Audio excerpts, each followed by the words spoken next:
Welcome to my channel, Adam. I'm going to explain an action, sci-fi, and thriller film called In Time. Watch out and take care. In the future, humans have been genetically modified to stop aging at 25.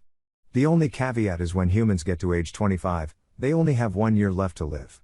A person's life is shown on their forearm with a timer, and time is now the world's currency.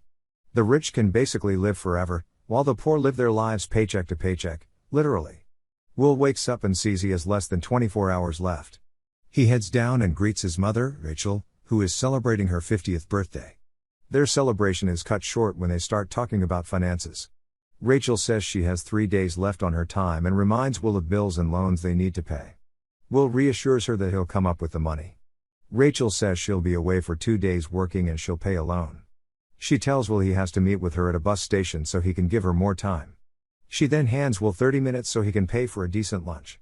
Will kisses her goodbye before heading to work. On his way to work, Will runs into a kid, Maya. She asks for a minute and Will happily gives her 5 minutes and sends her away smiling. He arrives at work and meets with his friend Borel. Will works at a factory making time storage devices. After a hard day's work, he clocks out and gets paid.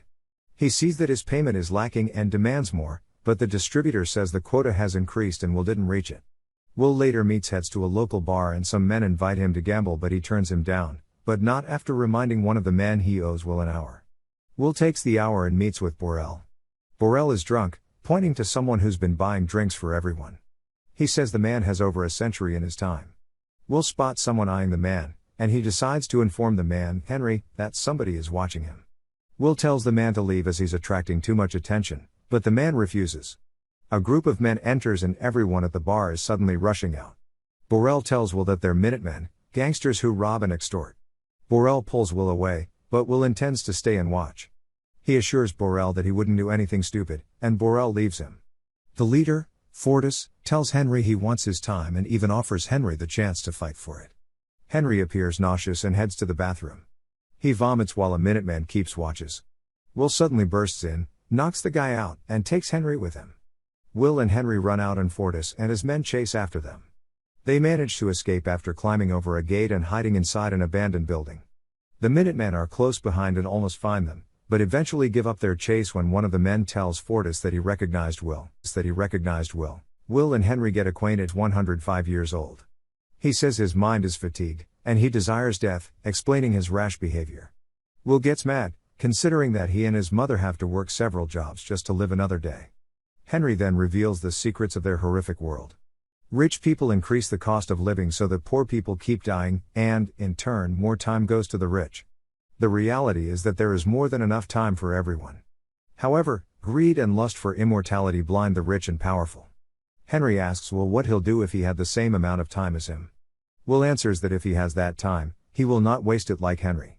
Henry thinks about what Will says, and the two get rest. Morning comes, and Henry decides to give all but 5 minutes of his time to a sleeping Will. After a while, Will wakes up and discovers he is over a century in his time.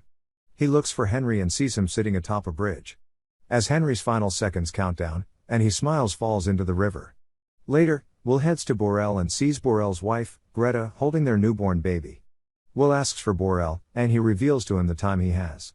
Will talks about the events of the night before, and Borel asks what he plans to do. Now that he has learned the truth, Will intends to bring justice. Before leaving, Will gives Borel. With his fortune, Borel eyes the bar on the other side of the street. Meanwhile, Rachel pays a loan of 2 days and attempts to ride the bus but finds that she can't afford the fare as the prices have gone up. She pleads to the driver and the passengers, but everyone looks away. Feeling desperate, she starts running. The two are in a race against time, and with every second and every step, death draws closer for Rachel. Finally, they see each other. They run as fast as they can, but death beats Rachel and Will. A lifeless Rachel falls into Will's arms. Will weeps, knowing they were mere seconds away from living the life they've always wanted. Will now has all the time he's ever wanted, but his mother has none. The following day, timekeepers retrieve Henry's body from the river. Raymond, the senior timekeeper, and Jaeger, his junior, investigate the scene. As they're about to leave, Raymond sees a camera on top of the bridge. Meanwhile, Will sits inside a car wearing a new suit and a new look on his face. They leave the time zone, a border that separates the different social classes. On his trip, they pass multiple borders, paying a toll fee that increases with each one. The last boarder costs Will a year, and the driver welcomes him to the city of New Greenwich. The driver asks Will what his true intentions are for coming to New Greenwich, and Will answers he wants to make the people of New Greenwich pay. The city is entirely different from what Will is used to. As he exits the car, he immediately starts running, still used to living with little time. He looks at his arm and starts with all the time in the world. However, he already caught the attention of a woman named Sylvia. Will enters a hotel and asks for a suite. In his luxurious room, Will wakes up still with 105 years. Even though he lies down in the comfiest of beds in a room with the best view, the untimely death of his mom still haunts him. For the first time in his life, he experiences gourmet food and drinks. He pays for his meal and tips the waitress a week. The waitress notices that Will doesn't act like everyone else, saying he does everything a little too fast. Will cheekily replies that he doesn't finish fast in the things that matter. Will plans to enter the casino, but first, he has to have a wardrobe change. In the timekeeper's headquarters, they see Will in the surveillance footage. Jaeger reports that a man crossed numerous borders going to New Greenwich. They gather more information about Will on the computer, and Raymond states that he knows Will's father. Will enters a casino and sits at a poker table. As the dealer deals, Philippe, a billionaire with eons in his time, acquaints himself with Will. Will's winnings after a few rounds of poker amounts to over 2 centuries. Philippe increases the pot by 50 years. Despite this, Will calls with total confidence, and the river turns out to be the 6 of diamonds. Will's focus shifts from the game to the lovely dame, Sylvia, who sits beside Philippe. Philippe rolls up his sleeves, revealing almost 10 millennia's worth of time. He then talks about the immeasurable gap between the poor and the rich, justifying it as natural selection. He raises 2 more centuries. Will bites and calls, leaving his arm with a mere 30 seconds left. The outcome favors Will, and he receives a millennium. This brought a thrill to Philippe's dull life. He notices Will looking at Sylvia and asks if he thinks she's his grandmother, mother, or wife. Will simply says that she's beautiful. Philippe introduces her as his daughter, and she invites him to a party. The next day, Will purchases a brand new car with his winnings which he drives to Philippe's mansion. There he's introduced to 3 generations of women that look as if they're sisters. Will looks out of place among the high-class crowd. Sylvia approaches and saves him from a lonely night. They get to know more about one another, and their conversation leads them to the dance floor. She asks him if he comes from the ghetto, but Will neither admits nor denies her claims. Sylvia opens up to him about her meaningless life and how the time that she is shackles her when it's supposed to grant her freedom. While this is happening, Philippe and her wife stare at the two with watchful eyes, causing Will to lead Sylvia outside to the beach. Will and Sylvia undress and dives into the waters. They float on the ocean, naked and inches apart, with the moonlight glowing on their arms. Sylvia distances her closer to him. Suddenly, someone calls out from the shore, disrupting the romantic moment. They return and Philippe asks Will to join him for a game of poker. However, the timekeepers barge in and confront Will. They sit him in an office, and Raymond introduces himself. He asks him why he's in New Greenwich and how he has over a millennium's worth of time. Will answers honestly and says that Henry gave it to him, committing suicide in the process. Raymond doubts his explanation, confiscates his time, and arrests him. As he leaves, Will asks him why he investigates suicide when murders happen in the ghetto every day. Raymond is astounded by his statement as it reminds him of Will's father. Will then attacks the timekeepers guarding him and rushes out to hold Sylvia hostage. They enter through the kitchen, and the two drive off on his car. A car chase occurs, and Raymond rams Will's car, causing them to lose control. Will expertly maneuvers while on reverse, barely dodging an incoming truck. They lose the timekeepers and hide underneath a bridge. Will asks for Sylvie's time, but she refuses. Morning comes, and they drive along the highways and run over traffic spikes. The tire punctures, and they crash. Fortis and his men approach the unconscious couple. He siphons time from Sylvia, but they leave in a hurry, leaving her with 30 minutes. Will gives her a few minutes, and they run off to get more time. With 3 minutes left, Will knocks on Borel's door. Greta answers and informs Will that Borel has died due to alcohol poisoning. Sylvia is in distress as she only has a handful of minutes left. Will notices her earring, and they rush to the jewelry dealer. Seeing that they're desperate, he underpays them and offers only 2 days. Will accepts, and they immediately hide as they hear the timekeeper sirens. They walk through the city, talking about Sylvia's family business. Will asks how much they're worth, and she replies it's too much to the point that knowing it won't matter. Will calls Raymond and asks for Philippe to transfer 1,000 years to the ghetto city in exchange for Sylvia. Raymond warns him that if he continues, he'll end up dead like his father. Will says his father died fighting someone, but Raymond says Will's father was doing something more dangerous. Night arrives, and Sylvia makes herself at home at Will's apartment. She asks about his family, and Will opens up about her mother's passing. He reminisces about his father and how he was a gambler like him but on a different game. His father would play a game akin to gambling, but using his time. His father won a lot, but his acts of generosity caused his death. They find out they're around the same age, and their bond grows stronger as they share more about each other's past. Morning comes, and he is end of the deal. Will sees no time transfers, leaving Sylvia disappointed with her father. Despite not receiving the time, Will still intends to let Sylvia go. He escorts her to the phone booth, giving her a gun as a farewell gift, and she returns the favor with a kiss. She calls her father and berates him for not delivering what Will wants. As they talk, Will is behind her, oblivious of Raymond pointing a gun at him. Sylvia turns and sees Raymond, and without hesitation, she shoots him. Will points a gun at a bleeding Raymond, but instead of taking his time, he gives some to Raymond, and the two drive off using his car. The two are parked on the side of the main road, and Sylvia asks if he has any plans. Since they're in a cop car, they play the part of a timekeeper, blocking an unfortunate driver. Sylvia gets too comfortable with the gun and fires a shot, scaring Will and the driver. They steal from the passenger and leaves with the new vehicle. Later that day, the two sit in the back seat and watch the news about them.